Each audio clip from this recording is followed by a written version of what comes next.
Isaiah, Farinari, Mansakitin Nivi, ang paghuhukom laban sa mga bansa. Huwag lumapit kayo, mga bansa, at makinig, bigyang pansin ninyo. Mga bayan, tindi ng lupa at ng lahat ng naririto, ng sanlibutan at ng lahat ng bumubuo rito. Nang ingit-ngit ang Yahawa sa harap ng bansa, galit siya sa lahat ng kanilang hukbo. Lubusan niya ang wawasakin ng mga ito at ipagkakatiwala sa kapahamakan. Itatapon ang kanilang mga bangkay, mabaho ang kanilang mga patay. Tutugo ang mga bundok dahil sa kanilang dugo.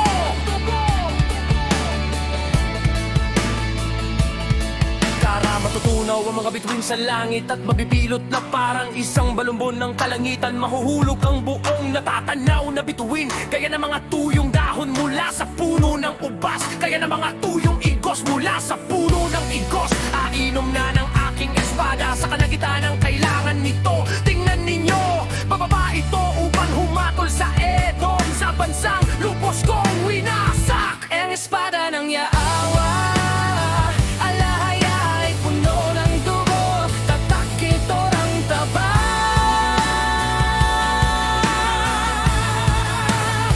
Dugo ng mga tupa at mga kambing, taba mula sa mga bato ng mga lalaking tupa, sapagkat maghahandog ang alahaya sa Bozra at magkakaroon ng malaking pagpatay sa lupain ng Edom.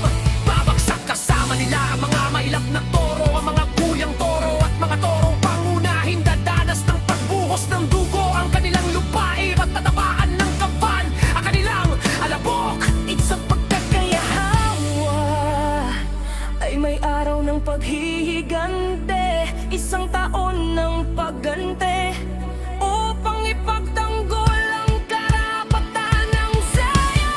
Bilang mga ilog ng Edom ay magiging alkitran, ang alabok nito ay magiging asupre, at ang lupa nito ay magiging nagniningas ng alkitran. Hindi ito papatay kahit gabi o araw, ang usok nito ay pahilang lang magpakailanman. Mula sa salinlahi hanggang sa susunod na salinlahi, ito ay mananatiling wasak, hindi na ito muling daraanan din naman. Ang kuwago, ang hayop na buong mundo na mamayani doon, ang malaking kuwago at ang uwak ay maniniran at ilaladlad ng Yahawa sa Edom. Ang bising panungkat ng kaguluhan at ang pamatong ng kawalan, wala nang kaharian na matatawag doon. Ang mga maharlika nito, lahat ng uwak, prinsipe nito ay mawawala. Flashlight, sasakupin ng mga tinik ang mga kuta nito, mga necklace at mga dawag ang mga mug nito. Ito ay magiging tirahan ng mga tsakal at pugad ng mga kuwago. Magkikita-kita roon ang mga hayop sa kilang at ang mga hyena, at pag-uungulan ng mga mailap na kambing. Doon din hihiga ang mga nilalang ng gabi at hahanap ng mapapapahinga. Saan mamunod mamugad ang kuwago at mangitlog, doon ito at alalagaan ng kanyang mga inakay sa ilalim ng lilim ng kanyang mga pakpak. Doon din magtitipon ang mga falcon. Ang pisa ay kasama ng kanyang kapareha. Siksing hanapin ninyo sa aklat ng Yahawa at basahin ninyo. Wala ni isa sa mga ito ang mawawala, walang mawawalang kapareha, sapagkat ito ang iutos ng kanyang bibig, at ang kanyang espiritu ang magtitipon sa kanila. Si Bibig siya ang nagbabahagi ng kanilang mga tirahan, kanyang ipinamamahagi ang mga ito ayon sa sukat. Mananahan sila roon magpakailanman, at titira sa lubama iyon mula sa